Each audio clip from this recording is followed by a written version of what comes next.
Suppose there is a philosophical discussion somewhere, and singing and dancing going on nearby. The human mind, propelled by the propensive organs, will be more inclined towards the song and dance than toward the philosophical discourse, if people whose mind are yet unawakened to the state of spirituality through sadhana or spiritual practice attend a philosophical symposium, either for show or with the intention of forcibly suppressing their propensities, their minds will surely remain in the dance hall. The reason for this is the natural, pleasureward proclivity of the organs. The Hadith tells of a beautiful event. Once a man presented a silk scarf to the great prophet Hazrat Muhammad, but Hazrat Muhammad did not keep that scarf with him, for he said that at the time of his namaz prayer, his mind repeatedly kept turning from God to the grandeur of the scarf. The eye-catching form of the scarf extroverted his mind through the medium of the sight organ, and proved harmful to his introversive spiritual sadhana. So you see, the organs run off the objects for happiness. They have to, for the preservation of their existence. In Brahma, the supreme consciousness, there is the voice of endless youth, the throbbing of limitless life. In the dynamic momentum of life upon its contact with the unit mind, the soul or Atman, the passenger of this body-like chariot, regards one or another of the finite, vibrational manifestations of the cosmic mind as its own object.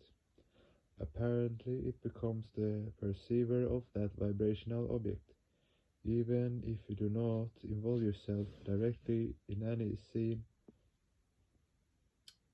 you meet on your way, still you cannot escape its influence over you. You are sure to be influenced by it. Although the Atman is characteristically inactive, it is nevertheless vulnerable to the impressions of actions and objects. In spite of being alone and companionless, the Atman appears to be objectivated due to the involvement of the mind with objects. It is like a mirror. If you place a flower in front of the mirror will also become red. If you place a yellow flower before it, it will turn yellow. Although intrinsically the mirror does not undergo any change, apparently it would look either red or yellow. In the proximity of objects, the condition of the Atman, qualified by the mind, intellect and body, is similar to that of the colorless mirror with various objects before it. Thus the sage has said, Yastva vijanavan bhavatya yuktena manasa sada tasyendriyan yavashyani dusta shvaiva sarate. That is, the body-like chariot of a person who is not conversant with Brahma Vijnana, intuitional science, or whose Buddha-like charioteer cannot keep the mind like rein under control, does not move properly. Intuitional science is the true science of driving the chariot properly. Disaster is inevitable. Of the responsibility for driving the chariot is given to one who is ignorant of the science of driving. Knowledge is a common or general term. Knowledge is the name of the process whereby the subject, Janata, entirely identifies himself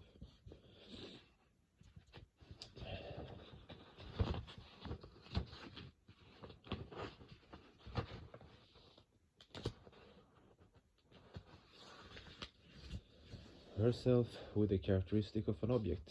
Vijnana, science, means special knowledge. There is still another meaning of Vijnana, that is, a theoretical explanation of the practical side.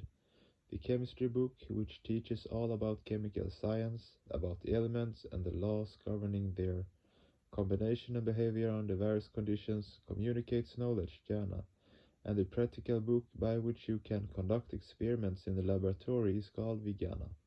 Here the sage means that the body-like chariot of the person who has no practical knowledge about sadhana, whose mind-like rein is not concerned with the buddhi, whose buddhi-like chariot is incapable of having proper control over the mind-like rein, can never move properly. The organs of a person whose mind-like rein is not in constant contact with the buddhi-like charioteer become wayward owing to their unbridled independence of movement, and goad a person to animal-like propensities. They only run after the perceivable objects of the sensuous world. Every act of the organs becomes illogical and devoid of reason in the absence of contact with the buddhi, and thus such people are indeed called irrational, aviveki. The state of such an irrational person is similar to that of an animal. Suppose a man passes by a shop. A partially irrational man, who is somewhat guided by his buddhi, may think of shoplifting in the absence of the shopkeeper. Yet to his partial contact with his buddhi, he may perhaps refrain from actual theft out of conscience or fear of punishment or public shame. The person who has little or no contact with the buddhi will, however, recklessly commit the actual theft, propelled by his animal propensities. This mentality is like that of cows and goats, trying to run away with food or grains in the absence of the owner. Indeed, a base animal dwells within such people, although their features look human. Many social elites or many hypocrites who are well established in the higher strata of public life are brutes of this sort. They feed their individual or party selfishness by taking advantage of the weakness of the human mind. Moving the body like chariot becomes difficult if the horses of the chariot are stupid and if the control of the mind-like rein over them is improper or lax. Thus it is of primary importance to have a perfect hold on the mind-like rein and guide the horse properly with its help. The rein should be strong and the horses should become disciplined through proper training. This is the way to gain control over the organs, and for this the principle of yama, abstinences, and niyama, observances, asanas, postures, pranayama, breath control, etc., are taught in Ananda Marga. The rest of the principles of sadhana serve to control the mind and the intellect. Remember, restraint or control over the senses or organs does not mean their annihilation. The meaning of samyama, restraint, is not extermination or murder. It means the judicious use or application of one's impulses, making more strong and powerful. That which you want to keep under your control is not at all harmful, for your loyal and powerful followers will be of immense help in your progress on the path of growth and development. The charioteer holds the rein of the horses. He does not kill them. Killing the horses will render the chariot immobile by the side of the road. Understanding the real meaning of restraint, make proper use of it, then you will see that as your sensual desires are moving on the path of cessation